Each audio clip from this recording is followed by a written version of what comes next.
2026년도 이제 얼마 지나지 않았는데요. 그 밀라노 코르티나 동계 올림픽에서 세화요고의 그 스노보드 선수 최가운 선수가 우리 국민들에게 첫 금메달을 안겼던 소식을 아마 방송을 보신 분들이 많으실 텐데요. 이 최가운 양의 경기 과정은 말 그대로 기적과 같은 반전 드라마였습니다. 결선 당시에 굉장히 눈이 많이 내렸고 또 1차 시기에 큰 부상을 입어서 입을 정도로 넘어지면서 굉장히 많이 다친 것처럼 보였습니다. 그때 최가운 양의 순위가 9위였습니다. 2차 시기에도 그 아픈 부위 때문에 그런지 또 넘어져서 순위가 11위로 이렇게 떨어졌습니다. 3차 시기가 됐을 때 많은 사람들이 더 이상 이 최가운 양이 메달을 딸 거라고 아무도 생각을 하지 못했습니다. 그런데 3차 시기에 누구도 기대하지 않았던 그 반전의 드라마가 쓰여지게 됩니다. 하나의 실수도 없이 완벽한 연기로 점수가 자그마치 90.25점으로 1위를 달리던 선수보다 앞선 것입니다. 최가운 선수는 경기 후에 금메달을 딴 후에 인터뷰에서 이렇게 얘기했습니다. 지금 당장은 무릎이 너무나 아픕니다. 1차 때 세게 넘어져서 뼈가 부러진 줄 알았습니다.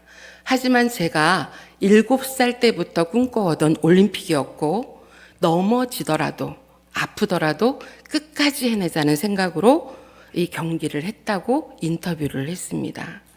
사랑하는 성도 여러분, 최가운 선수는 7살 때부터 올림픽을 꿈꾸면서 정말 어린 나이에 묵묵히 자신의 광야를 걸어왔습니다.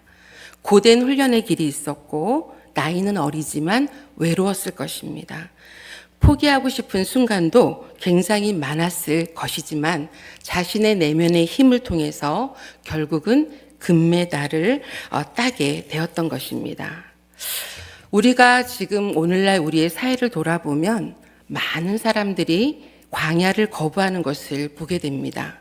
노력 없이 요행을 바라거나 다른 이들에게 피해를 주면서까지 한 번에 성공하려는 이들이 굉장히 많습니다. 이들에게 진정 필요로 하는 것은 바로 광야를 지나는 것입니다. 오늘 성경에 나오는 말씀도 우리에게 이 광야에 대해서 말씀해 주고 있습니다. 출애굽 제40년째 되던 해에 요단 동편 모압 땅 광야 앞에 이스라엘 백성들이 서게 됩니다. 모세는 이제 가나안을 눈앞에 둔 신세대 앞에서 하나님의 말씀을 다시 풀어서 설명합니다. 신명기는 40년 전 시내산에서 받은 하나님의 계명을 광야에서 태어난 이 새 세대에게 다시 가르치는 말씀의 책이라고 볼 수가 있습니다. 처음 애굽을 나올 때 어른이었던 사람들은 세상을 떠났고 광야 40년 동안 세대 교체가 이루어졌습니다. 애굽을 나올 때 20세 미만이던 청소년들이 이제 60세가 되었고 광야에서 출생한 신생 아들이 40대가 되었습니다. 이제 출애굽 당시에 성인 세대 가운데 남은 사람은 모세와 여호수아와 갈렙 이 세 사람뿐이었습니다. 오늘 본문 신명기 8장은 이렇게 우리에게 말씀하고 있습니다. 1절 말씀을 함께 읽어보겠습니다. 시작. 내가 오늘 명하는 모든 명령을 너희는 지켜 행하라. 그리하면 너희가 살고 번성하고 여호와께서 너희의 조상들에게 맹세하신 땅에 들어가서 그것을 차지하리라. 아멘. 앞에서 언급한 것처럼 들으라 그리고 지켜 행하라. 이것은 신명기 전체에 흐르고 있는 하나님의 명령입니다. 출애굽 당시 어른이던 사람들 대부분은 광야에서 생을 마쳤습니다. 광야에서 태어나고 자라난 새로운 세대에게 하나님의 백성으로서 어떻게 살아가야 되는지 그 길을 제시해야만 했습니다. 모세는 마지막 유언과도 같은 마음으로 이들에게 하나님의 율법을 지켜 행하라고 반복해서 강조하고 있습니다. 두 번째로는 2절 말씀을 함께 한번 읽어보겠습니다. 시작. 내 하나님 여호와께서 이 40년 동안에 내게 광야길을 걷게 하신 것을 기억하라. 이는 너를 낮추시며 너를 시험하사 내 마음이 어떠한지 그 명령을 지키는지 지키지 않는지 알려 하심이라. 아멘. 이스라엘이 지나온 40년의 광야는 결코 우연이 아니었습니다. 광야는 인간의 연약함을 깨닫게 하는 자리입니다. 하나님만을 의지하도록 훈련하는 장소입니다. 곡식 한 톨도 생산할 수 없는 그곳에서 하루하루 내리는 만나를 통해서 하나님은 이스라엘 백성들에게 이렇게 말씀하셨습니다. 사람이 떡으로만 사는 것이 아니요 여호와의 입에서 나오는 모든 말씀으로 사는 줄을 알게 하려 함이라. 사랑하는 성도 여러분, 우리는 지금 사순절을 지나고 있습니다. 사순절은 예수님께서 광야에서 40일간 금식하시며 사탄의 시험을 이기신 사건을 기억하며 그 고난과 순종의 길을 따라가는 절기의 시간이라고 볼 수 있습니다. 예수님도 광야에서 동일한 시험을 받으셨습니다. 사탄은 돌로 떡을 만들어 먹으라 라고 유혹했습니다. 육신의 떡을 인생의 삶의 가장 중요한 것으로 만들라는 유혹. 오늘 우리에게도 끊임없이 다가오는 시험일 것입니다. 세상은 우리에게 말합니다. 먹고 사는 게 제일 중요하다. 필요하면 금송아지도 만들고 바알 앞에 엎드려라. 하나님도 너의 성공을 위해서 이용해라. 이용해도 된다라고 이야기를 하고 있습니다. 그러나 성도 여러분, 이스라엘이 무너진 것은 먹을 양식이 없어서가 아닙니다. 하나님의 말씀을 잃어버렸기 때문입니다. 광야에서 하나님을 잊을 때마다 백성들은 넘어졌고 징계를 받았습니다. 여러분, 오늘 5절 말씀을 같이 한번 읽어보겠습니다. 시작. 너는 사람이 그 아들을 징계함 같이 내 하나님 여호와께서 너를 징계하시는 줄 마음에 생각하고. 아멘. 여러분, 하나님이 우리에게 주시는 징계는 우리를 버리려고 하는 것이 아닙니다. 이것은 하나님의 사랑의 표징입니다. 광야에서 우리를 꾸지람하시는 것은 우리를 바른 길로 인도하기 위한 아버지의 손길인 것입니다. 얼마 전에 은퇴하신 교수님과 함께 신의 악단이라는 영화를 보았습니다. 이 영화를 보신 분들이 많이 있으실 거라고 생각이 드는데요. 간략하게 이야기하면 이제 북한이 약속 같은 걸 이행을 잘 안 하다 보니까 굉장히 국제사회에서 제재를 많이 받게 되면서 2천억이라고 하는 그 외화를 받기 위해서 그 조건이 있었는데 그 조건이 바로 교회를 북한에 세워서 가짜는 아니 진짜처럼 하라고 하면서 찬양단을 만들어서 부흥회를 보여주면 2천억을 주겠다라고 하는 제안을 하게 되는 실화를 기반으로 한 영화입니다. 이때 가짜로 찬양단을 만들어서 이제 부흥회를 준비하는 과정에서 정말 기독교인들을 잡아서 죽이고 고문하던 그런 북한의 간부들이 찬양을 통해서 변화되는 그런 과정을 그린 영화가 신의 악단이고, 이 부흥회를 하는 그 악단의 이름을 이제 북한의 그 간부가 짓게 되면서 그 이름이, 찬양단 이름이 신의 악단이 된 것입니다. 영화 속에 보게 되면 한 6곡 정도가 이렇게 등장을 하게 되는데요. 그 중에 가장 제 마음에 와닿았던 그 찬양이 광야를 지나며라는 찬양이었습니다. 이 찬양은 CCM 그룹인 히즈윌이라는 그런 그룹이 이 찬양을 불렀는데요.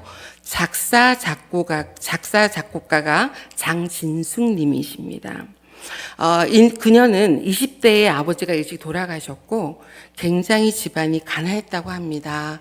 이제 피아노를 잘 쳤기 때문에 아르바이트를 하게 되면 거의 다 피아노 레슨을 하게 되었었는데, 그날도 20만 원이 당장 필요한 가운데 있었는데 아버지 앞에 나와서 간절하게 20만 원이 당장 필요하다고 이렇게 간절하게 기도를 했더니 정말 레슨비로 그 당일에 20만을 받게 되었다는 것입니다. 이것을 자신의 삶의 간증으로 갖고 있다가 이 시간이 좀 지나면서 그 간증을 잊어버리고 살아가게 되었는데 또 어려움을 만나게 되었고 이제 그 레슨이 떨어져서 구직을 하고 있던 차에 또 당장에 40만 원이 필요한 상황이 되었던 겁니다. 근데 그때는 하나님이 생각이 나지 않고 어떡하지? 40만 원이 없는데 걱정만 하고 있는데 하나님의 음성이 들렸다고 합니다. 진수가 너가 기도할 때 20만 원을 주었던 그 간증을 생각하지 않느냐라고 한 하나님의 음성이 생각나서 바로 하나님 앞에 무릎 꿇고 기도했는데 그날 구직이 되어서 레슨을 하게 되었고 그날 당일에 40만 원을 받게 되었다는 그 간증을 제가 듣게 되었는데요. 더 놀라운 것은 이 장진숙이라고 하는 이 작곡가가 이제 CCM 이제 찬양을 작사 작곡하고 프로듀서도 하게 되는데요. 이 사람이 이제 두 가지를 놓고 하나님 앞에 간절히 기도했다고 합니다. 첫 번째 기도 제목은 배우자의 믿음이 아니고 이 시부모님들이 정말 믿음의 인격을 가진 훌륭하신 시부모님을 만나게 해달라고 첫 번째로 기도를 했고 두 번째는 내가 평생에 하나님을 찬양할 텐데 그 찬양을 할 때 영감이 끊이지 않게 해달라고 이 두 가지를 놓고 간절히 기도했다고 합니다. 어느 날 가난한 중에 본인에게 이런 피아노는 너무 비싸서 살 수가 없고 디지털 건반을 하나 사려고 보니까 너무 비싸서 살 수가 없더랍니다. 그래서 중고나라에 들어갔는데 마음에 드는 건반이 있어서 이제 그 구매하려고 하는 사람에게 전화를 했더니 어떤 남자 청년분이 받고 이제 그걸 이제 판매를 하게 됐는데 이걸 또 집으로 가져오는 게 너무 차도 없고 힘들었던 거예요.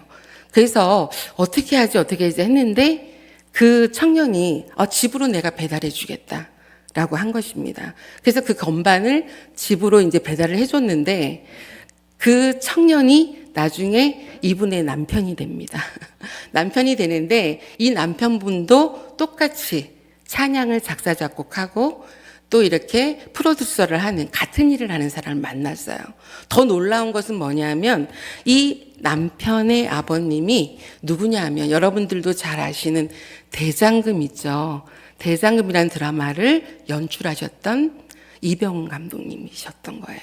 근데 이 부모님들이 결혼을 하고 나서 이 며느리를 보면서 뭐라고 하냐면 그 세월이 다 지나고 10년, 20년이 지났을 때에도 너는 내가 정말 꿈에 그리던 며느리다 라고 칭찬하시면서 정말 아름답게 지금 삶을 살아가고 있고 이 광야를 지나며라는 이 찬양 자체가 이제 이분의 삶의 간증이 되었고 또 우리 많은 믿는 사람들에게 영감을 주는 그런 찬양이 되었다는 것입니다. 여러분, 광야는요 끝이 아니라 하나님이 우리를 완성하시는 훈련의 길입니다. 우리의 광야는 우리를 파괴하기 위한 것이 아니라 우리를 새롭게 하시려는 하나님의 계획입니다. 이스라엘 백성들이 광야를 지나 가나안으로 들어갔듯이 우리 예수님은 광야의 끝에서 우리에게 가장 큰 사랑, 십자가의 사랑을 보여주시며 부활의 길을 걸으셨습니다. 그러므로 우리들은 광야를 피하지 말고 그 길에서 들려오는 하나님의 음성에 귀를 기울여야 합니다. 그리고 그 말씀을 지켜 행해야 합니다. 그러면 하나님께서 약속하신 땅에 들어가서 살고 번성하고 복을 누리게 된다고 약속해 주셨습니다.